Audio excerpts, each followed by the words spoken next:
So hello everyone. आज हम पढ़ने जा रहे हैं general scheme of history taking.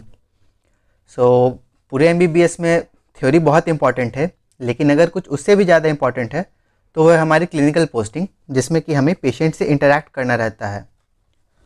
सो जब भी आप वार्ड में जाओगे तो the thing as a MBBS student हमें पेशेंट की हिस्ट्री लेनी रहती है, कॉज ट्रीटमेंट तो पीजीज एंड टीचर्स करेंगे। तो आज हम सीखेंगे कि किसी पेशेंट की हिस्ट्री कैसे ली जाती है। सो आप वार्ड में गए एंड सपोज एक पेशेंट आया, तो आप उसे क्या क्या पूछोगे? The first thing which you ask is name. ये मैं कलर चेंज कर देता हूँ।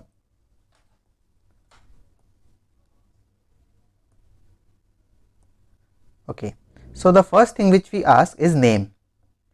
सो एक मेल पेशेंट है, सपोज हमारे पास आया, जिसका कि नाम है धर्मेंद्र। तो हमने सबसे पहले उससे पूछा नेम, तो उसने अपना नेम बताया धर्मेंद्र कुमार। अब हम उस पेशेंट से उसका नेम क्यों पूछते हैं? तो नेम पूछी जाती है आइडेंटिटी स्टैब्लिश करने के लिए,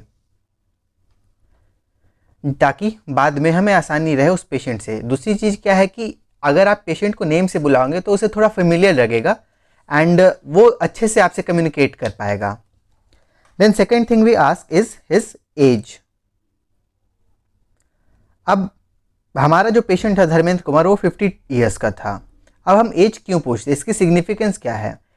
बहुत सारी डिजीज़ हैं जो एज के साथ वैरी करती हैं। सपोज कोई बच्चा आया आपके पास 5 साल का है, देन वी कुड थिंक कि ल्यूकेमिया, क्योंकि ल्यूकेमिया बच्चों में होती है। सपोज कोई एजेड पेशेंट आया, then we can think of cancer. Respiratory में एक बीमारी होती है COPD, which is going to happen after the age of 50 years. Similarly females हैं, कोई ओल्ड एज की फीमेल आती है तो उसमें ऑस्टियोपोरोसिस की प्रोबेबिलिटी ज़्यादा होती है। So this is the significance why हम एज पूछने जाते हैं।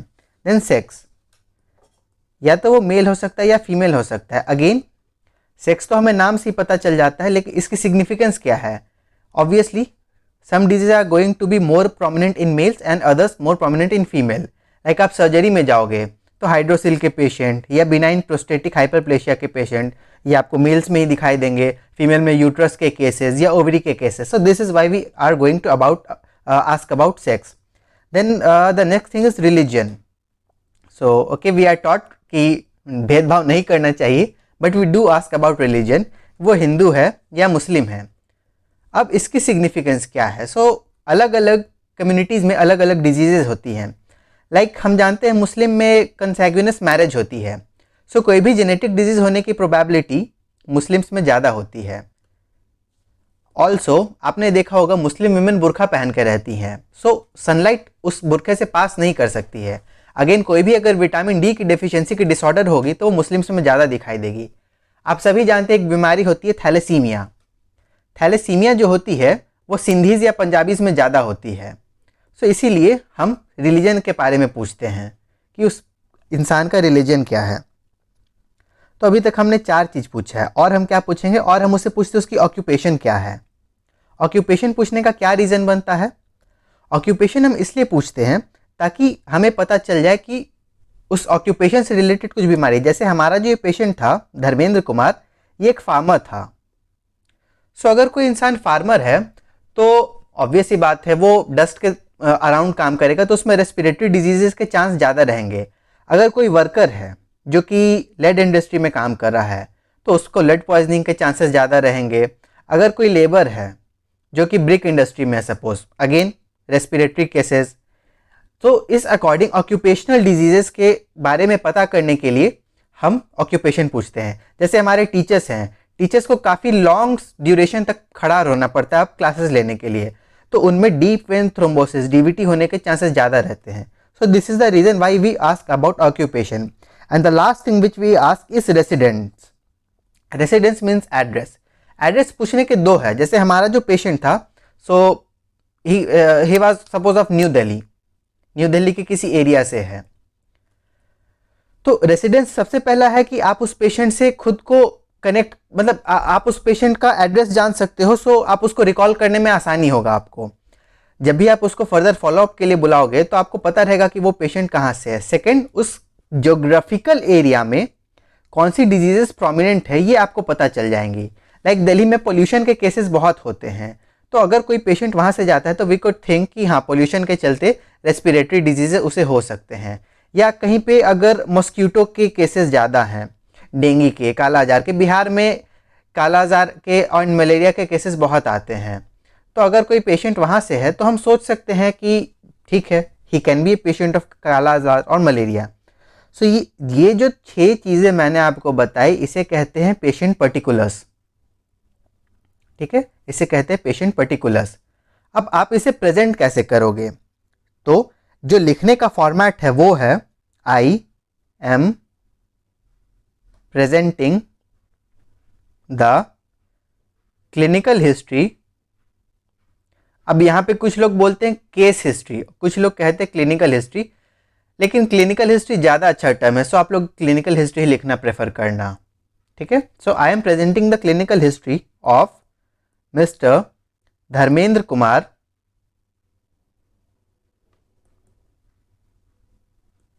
इस पेशेंट की एज थी 50 ईयर्स, तो हम लिखेंगे Dharmendra Kumar 50 years, Hindu male, who is a resident of New Delhi and farmer by occupation.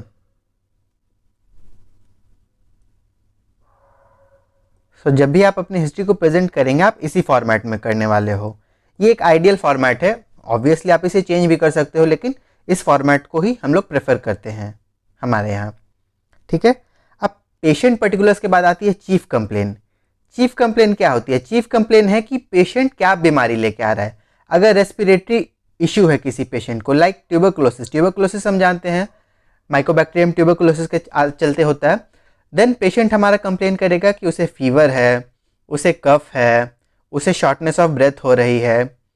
Like अगर कोई पेशेंट है जिससे कि कार्डियक इश्यूज़ है तो ही कैन कंप्लेन उसे पैल्पिटेशन हो रही है, मतलब उसकी दिल की धड़कन बढ़ रही है, उसे सांस लेने में दिक्कत है, मतलब उसे शॉर्टनेस ऑफ ब्रेथ है। कफ, एक कार्डियक पेशेंट भी प्रेजेंट कर सकता है कफ के साथ। सपोज कोई जीआई का केस है, ही कैन प्रेजेंट कि उसे वोमिटिंग हो रही है, पेन इन एब्डोमेन है।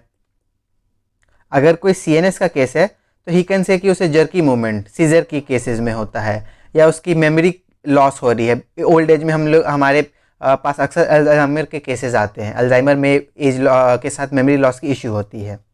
तो पेशेंट जो आएगा वो इन कंप्लेंट्स के साथ आएगा। सपोज एक पेशेंट आया हमारे पास जो कि ट्यूबरकुलोसिस का था, तो मैंने बताया वो बोलेगा फीवर था, तो हम पूछेंगे कब से था उसे फीवर, तो ही विल से टेल कि सर मुझे 1 महीने से फीवर है, मुझे 1 महीने से कफ है, मुझे 1 महीने से वोमिटिंग हो रही है। तो हम उसे इसीलिए चीफ कंप्लेंट पूछते हैं कि तुम्हारी क्या प्रॉब्लम है जिसके चलते तुम्हें यहाँ आना पड़ा।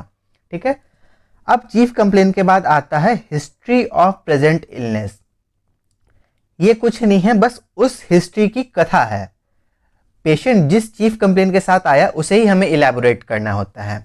तो देखो आजकल हम डॉक्टर्स के सहूलियत के लिए हम लैब इन्वेस्टिगेशन करवा लेते हैं। जैसे फीवर है तो हम सोचते चलो यार सीबीसी करवा लेते हैं, सीबीसी में इन्फेक्शन होगा तो हमें पता चल जाएगा। लेकिन हम बहुत सारी चीज़ें सिर्फ और सिर्फ हिस्ट्री के बेसिस पे ही पता कर सकते हैं, इसीलिए हिस्ट्री टेकिंग बहुत इंपॉर्टेंट है। एक्चुअली डायग्नोसिस जो हमारा इन्वेंट किया गया था वो हमारे हिस्ट्री को सपोर्ट करने के लिए किया गया था।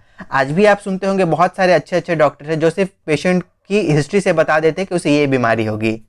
इसीलिए HOPI उसी हिस्ट्री के बारे में, हिस्ट्री ऑफ प्रेजेंट इलनेस, यानी कि पेशेंट आपके पास जो भी कंप्लेन लेके आया है उससे आपको बताना है। हिस्ट्री ऑफ प्रेजेंट इलनेस, या इसे हम शॉर्ट में HOPI कहते हैं। जैसे हमारा पेशेंट अगर फीवर लेके आया तो हम उसे क्या क्या पूछेंगे, इसे इलेबोरेट करना। तो हम पूछेंगे कि भाई तुम्हें फीवर कब से था, तो बताएगा सर मुझे 1 महीने से फीवर था। फिर इस फीवर में अलग अलग पॉइंट है जो कि सिस्टम वाइज अलग अलग कंप्लेन है, इसके लिए मैं एक अलग वीडियो बना दूंगा। मैंने आपको जो भी ये सारे कंप्लेंट्स बताए, वो रेस्पिरेटरी के हो, चाहे वो कार्डियक के हो, चाहे वो GI के हो या CNS के हो, तो मैं उस पर एक अलग वीडियो बना दूंगा कि HOPI में हमें क्या बोलना रहता है, उसके लिए मैं एक अलग वीडियो बना दूंगा। तो ये तो एक सिर्फ जनरल स्कीम है। ठीक है, तो ये पेशेंट फीवर का था, तो फीवर में हमने पूछा उसे फीवर कब से था। फिर हम पूछेंगे क्या हुआ, वो फीवर 1 महीने पहले आया, तो फीवर कब था, अचानक से आया तो ठीक है चलो 1 महीने पहले था, तो वो हो जाएगा सडन इन ऑनसेट। ठीक है, अब फीवर सडनली आया तो वो कैसे फीवर था, फीवर के अलग अलग पैटर्न होते हैं। एक फीवर होता है कंटिन्यूस, मतलब वो फीवर आया और हमेशा रहेगा, पेशेंट को पैरासीटामोल खाना पड़ा तभी फीवर उतरा, या फिर हो सकता है कि पेशेंट को फीवर आज आया फिर कल नहीं आया फिर परसों आया, ऐसा मलेरिया के केसेस में देखा जाता है। इसे हम इंटरमिटेंट फीवर कहते हैं। फीवर का ड्यूरेशन कितना रहा, ठीक है। फिर हम पूछेंगे फीवर का डॉक्यूमेंटेशन था या नहीं, मतलब पेशेंट बोल सकता है कि भाई मुझे 102 डिग्री बुखार था, कोई बोलेगा नहीं मुझे 98 ही डिग्री होगा, तो 102 डिग्री का बुखार है यानी कि बहुत सीवियर इन्फेक्शन के बारे में हम सोच सकते हैं। 98 है तो में भी कुछ माइल्ड इन्फेक्शन होगा, इसलिए हम उससे पूछते हैं कि उससे कितना फीवर था। फीवर के बाद हम पूछते हैं चिल्स एंड राइगर। कुछ फीवर होते हैं जिसमें चिल्स, अब चिल्स एंड राइगर क्या मतलब होता है? चिल्स मतलब होती है ठंडा, ठीक है, तो और राइगर का मतलब होता है शिवरिंग, मतलब बॉडी मूवमेंट। कुछ फीवर आपने भी कभी नोटिस किया होगा या खुद आपको भी हुआ होगा, जब फीवर के बाद आपको बहुत ज़्यादा ठंड लगती है और आप पूरी कांपने लगते हो आप पूरी तरीके से, तो वही होता है चिल्स एंड राइगर्स, यानी कि फीवर आने के बाद पेशेंट को बहुत ठंडा लगेगा और उसे शिवरिंग होती है। ये चीज़ दिखाई देता है मलेरिया में या बहुत सारी बीमारी में होता है ये चीज़, ठीक है। तो हम उसे पूछेंगे चिल्स एंड राइगर्स है कि नहीं। उसके बाद हम निगेटिव हिस्ट्री लेते हैं। निगेटिव हिस्ट्री क्या है कि फीवर के साथ और उसे कुछ समस्या तो नहीं हो रही थी, जैसे फीवर के साथ अगर हेडेक आएगा तो हम सोच सकते हैं कि भाई उसे सीएनएस का कुछ दिक्कत है। अगर वो बोलेगा कि सर मुझे फीवर भी और मुझे पेशाब में जलन भी हो रही है, यानी कि उसे बर्निंग मिक्चुरेशन भी है, ठीक है, उसे बर्निंग मिक्चुरेशन भी है, तो हम सोच सकते हैं कि उसे यूटीआई हो सकता है। तो इसीलिए हम पेशेंट से फीवर पूछते हैं, ठीक है। फीवर में ये अलग अलग पॉइंट्स हैं और भी बहुत सारे पॉइंट है, जिसे मैं जब रेस्पिरेटरी में करूँगा तो मैं उसके पूरा डिटेल आपको बताऊँगा, या जब मैं सीएनएस में करूँगा तो इस पर्टिकुलर सिस्टम के बारे में। तो इसी तरीके से हम करते हैं। सिमिलरली सपोज कि कोई कफ का है तो हम कफ में पूछते हैं कि भाई तुम्हें कफ कब से था, ड्यूरेशन। हाँ, फीवर में एक और चीज़ मैं यहीं पे आपको बता दे रहा हूँ, फीवर में ये भी पूछते हैं कि कहीं ऐसा तो नहीं है कि फीवर मॉर्निंग में ज़्यादा था या फीवर इवनिंग में ज़्यादा था, क्योंकि टीबी के केसेस में इवनिंग राइज ऑफ टेम्परेचर होता है, ठीक है। अब आते हैं कफ के, मान लो तो कफ में भी वही एग्जांपल हम ले सकते हैं। कफ कब से था, ड्यूरेशन हम उससे पूछ सकते हैं। कफ कैसा था, सूखी खांसी थी या उसे ड्राई कफ था या वेट कफ। वेट कफ मतलब स्पूटम, जिसे हम हिंदी में बलगम कहते हैं। अब स्पूटम आ रहा था तो वो कैसा था, स्कैंटी था यानी कि थोड़ा सा था या बहुत था, उसका कलर क्या था, उसमें कुछ स्मेल था। अब कोई जीआई का केस आएगा, सपोज वोमिटिंग है, तो हम वोमिटिंग में पूछ सकते हैं उसे वोमिटिंग कब हो रहा था, कितने एपिसोड हुए वोमिटिंग के, या फिर हम उससे पूछ सकते हैं कि वोमिटिंग के साथ उसे ये भी लगता था, मतलब उसे नॉजिया भी होता था, यानी कि उसे हम लोग कहते हैं प्रोजेक्टाइल वोमिटिंग है, तो हम ये पूछ सकते हैं। फिर वोमिटिंग हुआ तो वोमिटस, यानी कि जो उल्टी निकला उसे वोमिटस कहते हैं, तो वो कैसा था, स्कैंटी था, मतलब थोड़ा सा था, वाटरी था, पानी जैसा था, या उसे लग रहा था पस है, उसमें फूड पार्टिकल्स थे कि नहीं, कहीं उसमें कुछ स्मेल था कि नहीं। तो इसी तरीके से हम HOPI को इलेबोरेट करते हैं, ठीक है। यही है हमारा हिस्ट्री ऑफ प्रेजेंट इलनेस, ठीक है। तो आप देखो, आप मैंने कितने सारी चीज़ बता दी HOPI से। अगर कोई सिर्फ और सिर्फ फीवर लेके आता है तो मुझसे अगर उसके साथ वो बर्निंग मिक्चुरेशन लेके आ सकता है तो हमारा दिमाग जाएगा कि हाँ भाई उसे UTI हो सकता है। अगर वो बोल रहे हैं कि इवनिंग राइज ऑफ टेम्परेचर हो रहा है, साथ ही साथ उसे चिल्स एंड राइगर्स भी हैं, तो हम उसे मलेरिया के बारे में, या ये चीज़ chills and rigors actually malaria में नहीं, हाँ चिल्स एंड राइगर्स मलेरिया के बारे में हम सोच सकते हैं। अगर बहुत हाई फीवर है तो हम इन्फेक्शन के बारे में सोच सकते हैं। तो यही है हिस्ट्री ऑफ प्रेजेंट इलनेस। तो ये हमें एक क्लू दे सकता है कि आखिर बिना इन्वेस्टिगेशन के हम सोच सकते हैं कि उस पेशेंट को कौन सी बीमारी है, ठीक है। अब HOPI यानी कि हिस्ट्री ऑफ प्रेजेंट इलनेस। अब इसके बाद आता है पास्ट इलनेस। पास्ट इलनेस में हम पूछते हैं कि क्या आपको पहले से कोई बीमारी ही या आपको कोई पहले इस तरह की बीमारी हुई है। जैसे टीबी का पेशेंट, हम जानते हैं टीबी बार बार हो सकता है, तो हम पूछेंगे कि पेशेंट को पहले टीबी है। अगर बोलेगा कि हाँ सर मुझे 1 साल पहले भी टीबी हुआ था, तो चांसेस आर कि टीबी रिकर हुआ हो। या अगर कोई GI का पेशेंट है तो अगर वो बोलेगा कि मुझे 6 महीने पहले जॉन्डिस हुई थी, तो हो सकता है कि फिर से उसे जॉन्डिस हो गया हो, मान लो उसके हेपेटाइटिस हो सकता है जो कि फिर से उसे हो गया हो। तो इसीलिए हम पास्ट हिस्ट्री लेना बहुत ज़रूरी है।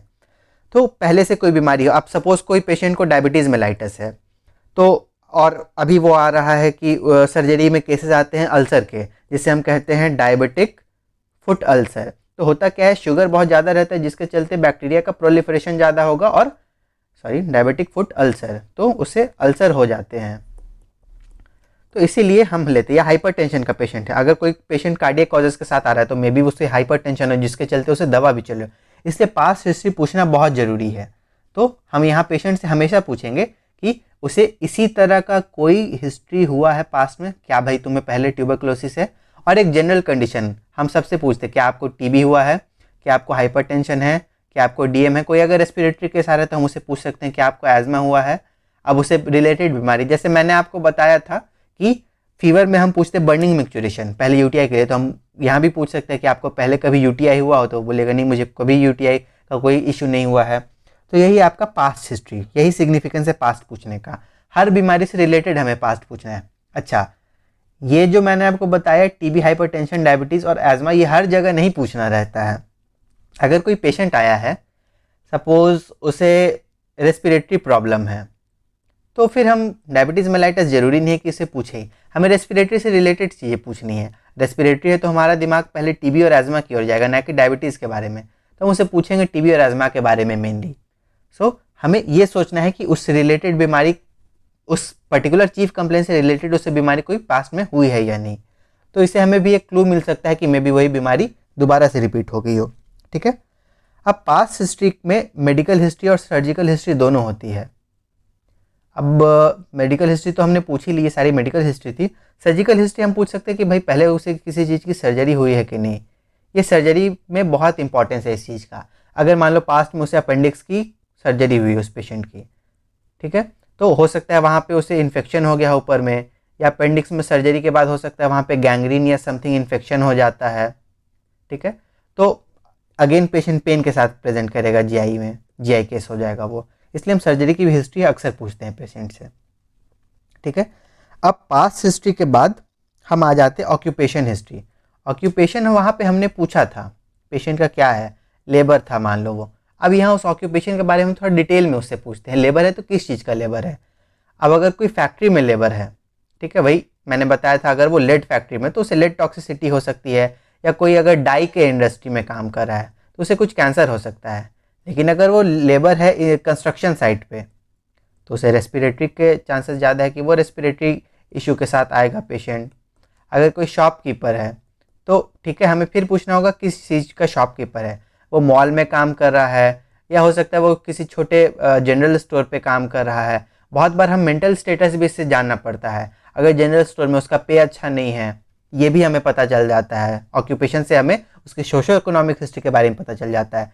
अगर वो बोलता है कि मैं फार्मर हूँ, ठीक है, अगर वो फार्मर है तो किस चीज़ का फार्मर है, पैडी फार्मर है, राइस का फार्मर है, क्योंकि बहुत लोग होते हैं जिनको एक पर्टिकुलर वीट से एलर्जी होती है, तो इसीलिए हम हिस्ट्री के बारे में, ऑक्यूपेशन के बारे में डिटेल में जानते हैं कि वो किस चीज़ का ऑक्यूपेशन है। उसके बाद आ जाती है हमारी एलर्जी हिस्ट्री।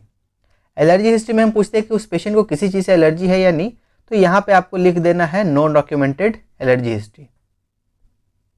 अगर किसी चीज़ से एलर्जी नहीं पता है, ये मत लिखना नो नोन एलर्जी हिस्ट्री, ठीक है, क्योंकि यहाँ आप नो नॉन और नॉन डॉक्यूमेंटेड में आप अंतर समझो। नोन का मतलब हो जाएगा कि कोई एलर्जी नहीं है, डॉक्यूमेंटेड का है कि मे बी उसे कुछ एलर्जी हो, आपको नहीं पता है, तो हम इसी टर्म को प्रेफर करते हैं, नो डॉक्यूमेंटेड एलर्जी हिस्ट्री।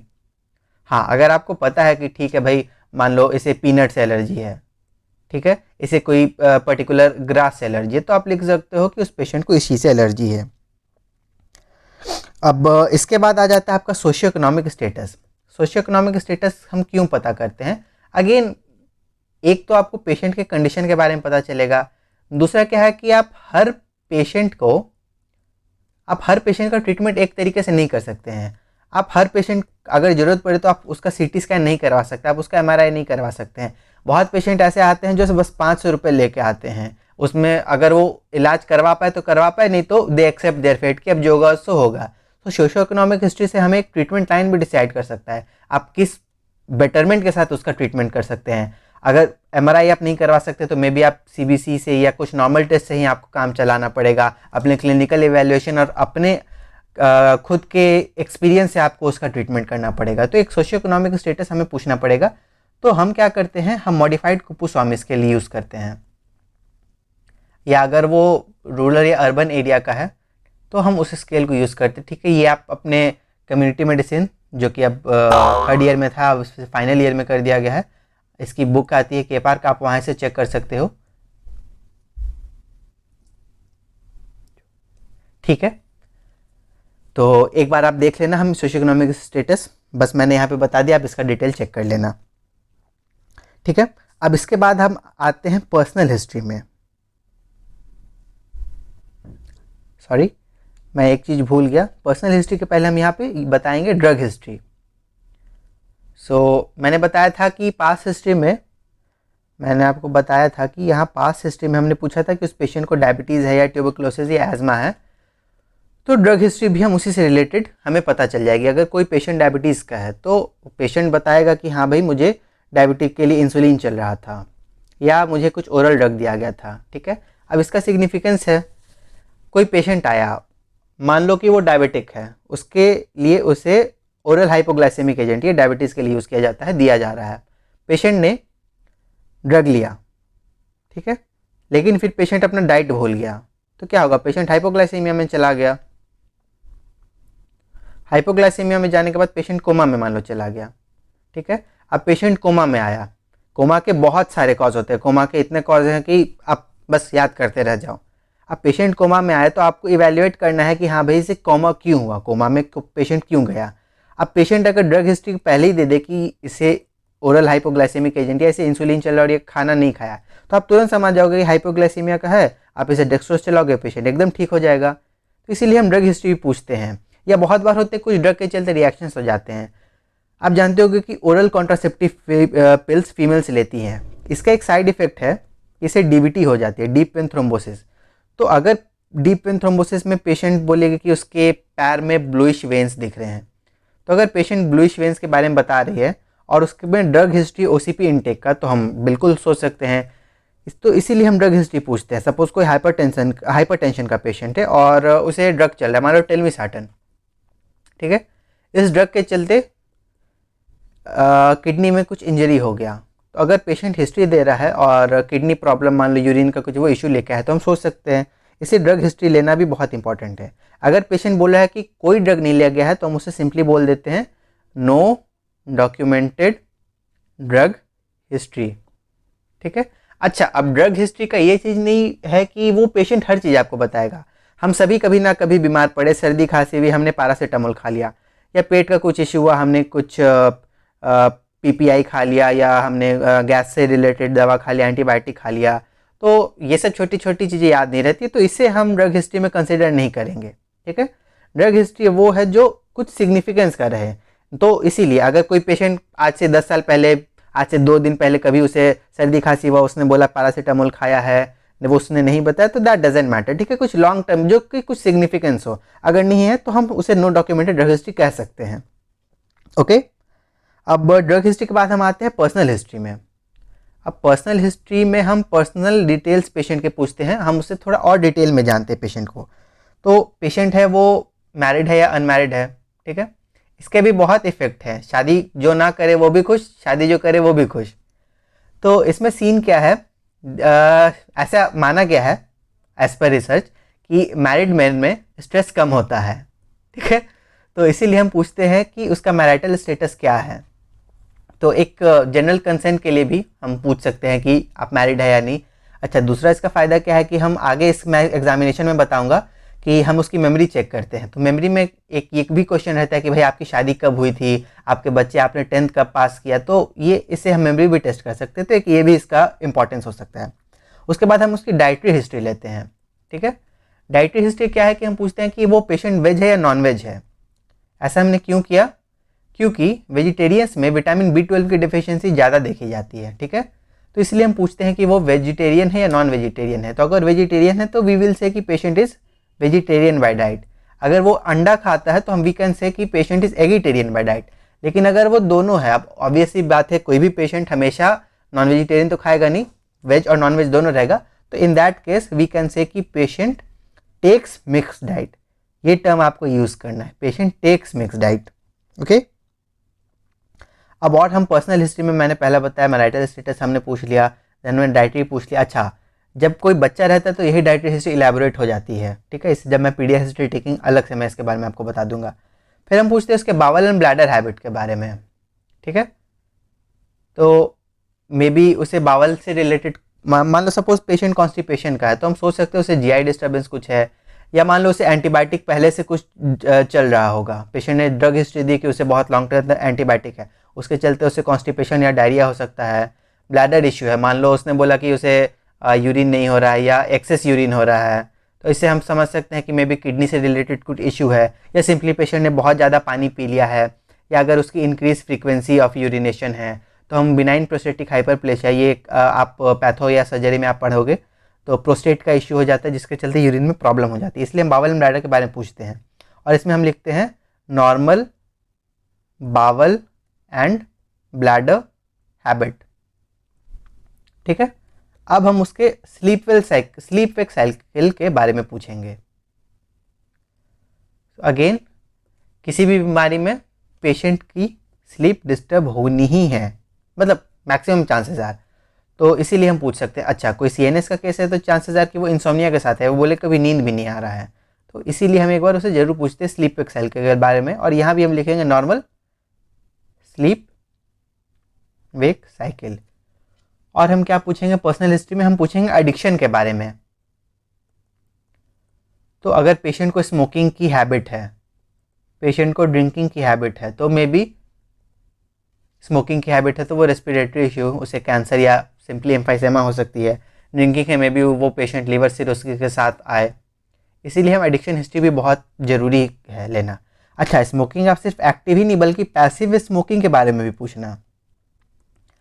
आपने ध्यान दिया होगा कुछ सालों पहले नरेंद्र मोदी जी ने उज्ज्वला योजना लॉन्च की थी, ताकि जो हमारी फीमेल्स हैं वो गैस चूल्हे पे खाना बनाएं।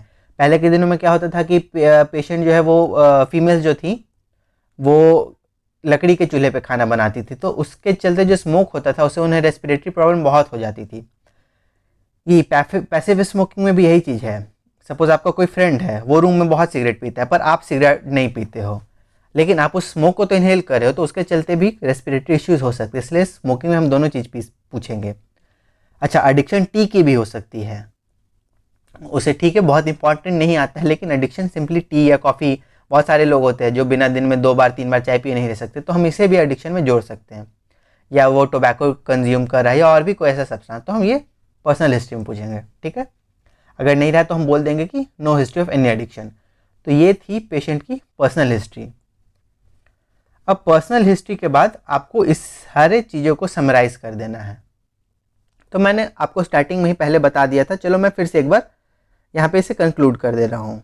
तो मैं यहाँ पे था, मैंने यही पेशेंट था, अब इसे हम कैसे प्रेजेंट करेंगे। So I am presenting the clinical history of mister Dharmendra Kumar, 50 years, Hindu male, who is resident of New Delhi and farmer by occupation. यहाँ तक तो ठीक था। अब इसके बाद हम लिखेंगे, ठीक है, वहाँ तक तो मैंने बोल दिया, who is farmer by occupation. यहाँ पे आप ऊपर से देख लेना, who came to our OPD at, जो भी टाइम उसने आया था आप उससे टाइम पूछ सकते हो। सपोज वो 10 बजे आया, with the following chief complain. ठीक है, यहाँ पे हम इसे का चीफ कंप्लेन मेंशन कर देंगे। फिर हम HOPI को कैसे लिखते हैं। सपोज मैंने आपको बताया था कि पेशेंट जो है वो फीवर के साथ आया था, और क्या बताया था हमने कि उसे कफ है, तो यहाँ पे हम लिखेंगे कि my patient was asymptomatic 1 month back, then he developed fever.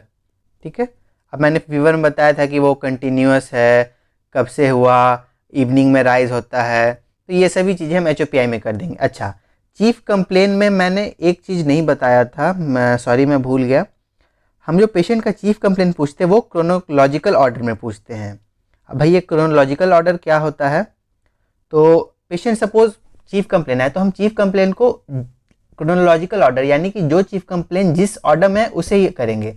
अब पेशेंट ने बोला कि उसे फीवर 1 महीने से था, कफ जो है वो 15 दिन से था, और शॉर्टनेस ऑफ ब्रेथ वो 10 दिन से था, तो हम इसी ऑर्डर में इसे लिखेंगे। इससे भी बहुत अंतर पड़ता है। अगर पेशेंट को शॉर्टनेस ऑफ ब्रेथ पहले हो गया, ये हो गया 15 दिन से, और कफ हो गया 10 दिन से, तो बीमारी कुछ और हो सकती है। और कफ पहले, शॉर्टनेस ऑफ ब्रेथ पहले, तो बीमारी कुछ और हो सकती है। तो हमेशा इसे हम क्रोनोलॉजिकल ऑर्डर में लिखेंगे। जैसे यहाँ पे अगर पेशेंट GI का है, वोमिटिंग है और पेन इन एब्डोमेन है, वोमिटिंग अगर 1 महीने से है और पेन इन एब्डोमेन 10 दिन से है, ठीक है, या वो रिवर्स है, तो इसीलिए हमेशा क्रोनोलॉजिकल ऑर्डर में ही इसे बोलना है। और जब आप HOPI को बोलते हो, तो जो बीमारी पहले आप उसे पहले बोलो। अगर उसे 1 महीने पहले फीवर था तो आप पहले फीवर के बारे में आप बोलोगे, फिर उसे कफ आया, ठीक है, 15 दिन से उसे मान लो कफ था, फिर आप कफ के बारे में बोलोगे, फिर शॉर्टनेस ऑफ ब्रेथ है, फिर आप उसके बारे में बोलोगे, मान लो उसे वोमिटिंग 15 दिन से है तो आप पहले वोमिटिंग के बारे में बोलोगे, फिर 10 दिन से उसे पेन होने लगा तो आप फिर पेन के बारे में बोलोगे। तो ये क्रोनोलॉजिकल ऑर्डर मेंटेन करना बहुत ज़रूरी है, ठीक है। उसके बाद हमने जो भी हिस्ट्री लिया आप सभी को लाइन से प्रेजेंट कर देना, तो यही था तरीका, ठीक है। अब हिस्ट्री टेकिंग के बाद हम आ जाते हैं एग्जामिनेशन पे। एग्जामिनेशन सबसे पहले हम करते हैं general physical examination. General physical examination. अब होता क्या है कि कोई पेशेंट रेस्पिरेटरी का आया तो हमने हिस्ट्री तो ले लिया, लेकिन जनरल एग्जामिनेशन से हमें एक आइडिया मिलेगा कि वो पेशेंट सच में रेस्पिरेटरी का है या CNS का है या GI का है या CVS का है, ठीक है। तो हम करते क्या है जनरल फिजिकल एग्जामिनेशन में, हम सबसे पहले देखते हैं कि पेशेंट का बिल्ड कैसा है, ठीक है, वो मॉडरेट बिल्ड है या गुड बिल्ड है। उसके न्यूट्रिशन देखते हैं हम कि वो वेल नरिश्ड है, वो अंडर नरिश्ड है, ठीक है। उसके बाद हम उसकी वाइटल्स लेते हैं।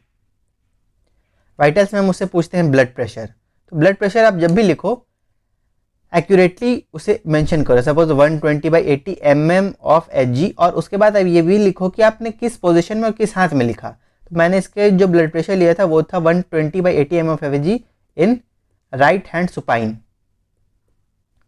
ठीक है। उसके बाद हम इसका पल्स लेंगे। तो पल्स में 6 पॉइंट्स आते हैं, मैं पल्स को अलग से पढ़ा दूंगा कभी।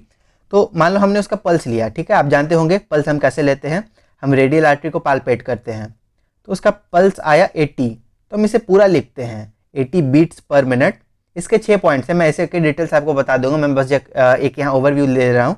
उसके बाद हम पल्स का वॉल्यूम लिखते हैं, तो मैं बस एक स्कीम बता दे रहा हूँ। So pulse was 80 beats per minute, normal in normovolaemic, normal in character, no radio radial या radio femoral delay, normal condition of the arterial wall और नो एनी अदर एबनॉर्मलिटी। अब ये क्या होगा मैं इसके बारे में कभी डिटेल में आपको एक वीडियो बना के बता दूंगा, ठीक है। तो यही पल्स की हेडिंग से, इसी में हम पल्स बताते हैं, आपने मेजर किया और ये सभी चीज़ें। पल्स के बाद हम क्या करेंगे, उसका टेम्परेचर लेंगे। टेम्परेचर अगेन हमें लिखना पड़ेगा, सपोज का टेम्परेचर 97.5 डिग्री फ़ारेनहाइट, तो हमें बताना पड़ेगा हमने कहाँ लिया। तो इसका टेम्परेचर था, हमने लिया था राइट एक्सिला में। तो आप अगर बकल टेम्परेचर ले रहे हो तो आपको वहाँ के बारे में बताना पड़ेगा, ठीक है। तो इसके बाद हमने हार्ट रेट, हाँ, फिर हम लेंगे रेस्पिरेटरी रेट। रेस्पिरेटरी रेट फिर हमें बताना पड़ेगा कितना था, 15 था मतलब, या 16 था, 17 था, तो हम लिखेंगे 16 पर मिनट। किस टाइप का था, एब्डोमिनोथोरासिक या थोरैको एब्डोमिनल, ठीक है। इसके डिटेल्स भी जब मैं डिटेल हिस्ट्री टेकिंग की, जब मैं इसकी अलग से वीडियो बना दूंगा, पल्स क्या होता है, BP क्या होता है, मैं इसके बारे में अलग से बता दूंगा, ठीक है। और एक चीज़ जो है वो हम SpO2 बता सकते हैं। अगर कोई रेस्पिरेटरी का पेशेंट है तो SpO2 उसमें बहुत इंपॉर्टेंट होता है, ठीक। इसके बाद हम आते हैं जनरल एग्जामिनेशन प्रॉपर, आखिर हमें पूछना क्या है। तो एग्जामिनेशन में हम 6 चीज़ देखते हैं। इसकी एक ट्रिक होती है जिसे हम कहते हैं पिकल, ठीक है। P से होता है हमारा पैलर। पैलर होता है पेलनेस ऑफ द स्किन या म्यूकस मेम्ब्रेन। तो जब भी किसी पेशेंट को अनीमिया होता है तो उसकी स्किन जो है वो पेल हो जाती है, इसे हम आई में देखते हैं, ठीक है। तो हम इसका पैलर चेक करेंगे, हम कहेंगे प्रेजेंट है या एब्सेंट है। आई से होता है इक्टेरस। इक्टेरस होता है yellowish discolouration of the skin या म्यूकस मेम्ब्रेन। ये भी हम अपर आई जिसे कि हम बल्बर कंजक्टिवा कहते हैं वहाँ कहते हैं। तो आप जानते होंगे कि जॉन्डिस में पेशेंट का जो स्किन है वो येलोइश हो जाता है, तो वही simply icterus is that medical term for that yellowishness. तो अगेन ये प्रेजेंट है या एब्सेंट है। सी से हो जाता है हमारा साइनोसिस। साइनोसिस होता है ब्लूइश डिस्कलरेशन, ठीक है। तो अगर कोई रेस्पिरेटरी कॉज है या CVS कॉज है जिसके चलते ब्लड पंप नहीं हो रहा है, तो ब्लूइश डिस्कलरेशन हो जाएगी। तो अगेन ये प्रेजेंट है, ये एब्सेंट है। फिर सी से हो जाता है क्लबिंग। क्लबिंग नेल के चेंजेस हैं, ठीक है, जो कि हम नेल बेड्स पे चेक करते हैं। अगेन ये प्रेजेंट है या एब्सेंट है। फिर हो जाता है एल से। एल से होता है हमारे लिम्फ नोड्स। हम अलग अलग लिम्फ नोड्स होते हैं, सर्वाइकल लिम्फ नोड्स या एक्सिलरी लिम्फ नोड्स या इंग्वाइनल लिम्फ नोड्स। तो हम पैल्पेट करते हैं कि लिम्फ नोड्स इनलार्ज है, तो इससे हमें पता चल सकता है इन्फेक्शन या मैलिग्नेंसी के बारे में। अगर कोई लिम्फ नोड्स नहीं इनलार्ज है तो हम लिख देंगे नो लिम्फ नोड्स पैल्पेबल, और अगर इनलार्ज हैं तो हमें बताना पड़ेगा उसके बारे में डिटेल। एंड ई से आ जाती है हमारी इडीमा। इडीमा हम बोनी प्रोमिनेंस पे चेक करते हैं, ठीक है, तो हम यहाँ कह देंगे नो इडीमा, और अगर कहीं इडीमा है तो हम उसके बारे में कहेंगे। तो ये था हमारा जनरल हिस्ट्री टेकिंग के में जनरल एग्जामिनेशन। अभी जनरल फिजिकल एग्जामिनेशन में मान लो साइनोसिस है, मैंने बताया था कि रेस्पिरेटरी या सीवीएस का कॉज हो सकता है, तो हम पहला एग्जामिनेशन करेंगे सीवीएस का, ठीक है।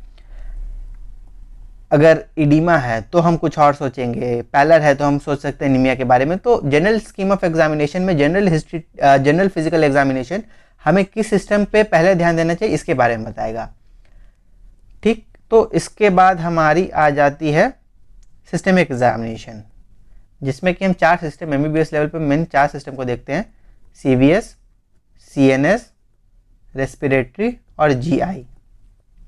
इन दोनों में हम 4 हेडिंग में एग्जामिन करते हैं, inspection, palpation, percussion and auscultation.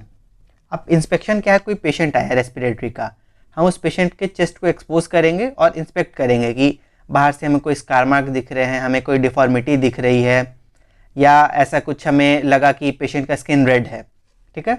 Palpation में हम उसी चीज़ को कंफर्म करेंगे। अब हम टच करके देखेंगे कि अगर वहाँ रेडनेस है तो क्यों है, स्कार मार्क है तो हम टच करेंगे कि स्कार मार्क में इंड्यूरेशंस है, अल्सर है, कोई वीनस प्रोमिनेंस है तो हम उसे चेक करेंगे, या हम पेशेंट के ट्रैकिया को टच करके चेक करेंगे। तो पैल्पेशन में बेसिकली हम इंस्पेक्शन के फाइंडिंग को कंफर्म करते हैं।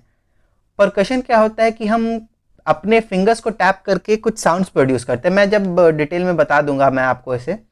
परकशन से बेसिकली हमें पता चल जाता है कि वहाँ पे अंदर फ्लूइड भरा हुआ है, हवा भरा हुआ है। टैप करने से आप जानते होंगे कि हवा में अलग साउंड आएगी, फ्लूइड में अलग साउंड आएगी, अगर सॉलिड ऑर्गन है तो अलग साउंड होगी। तो यही चीज़ हम परकशन में करते हैं। और अस्कल्टेशन में हम स्टेथो लगा के साउंड सुनते हैं।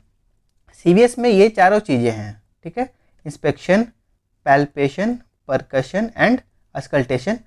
बस परकशन पर यहाँ नहीं करना है। क्यों नहीं करना है? सीवीएस में पेशेंट को थ्रोम्बस बना हुआ है, मान लो अगर हमने उसे परकस किया तो चांसेस आर कि वो थ्रोम्बस ब्रेक होकर कहीं चला जाए और पेशेंट की सडन डेथ हो सकती है। इसलिए सीवीएस में 4 नहीं 3 चीज़ें ही करनी है, ठीक है, परकशन नहीं करना होता है। और सीएनएस का एग्जामिनेशन तो बहुत डिटेल है। तो यही थी आपकी general scheme of history taking. फिर मैं अलग सिस्टम वाइज बताऊंगा, तो मैं आपको कोई केस के साथ बता दूंगा कि इसे कैसे करते हैं। So this was all from my side.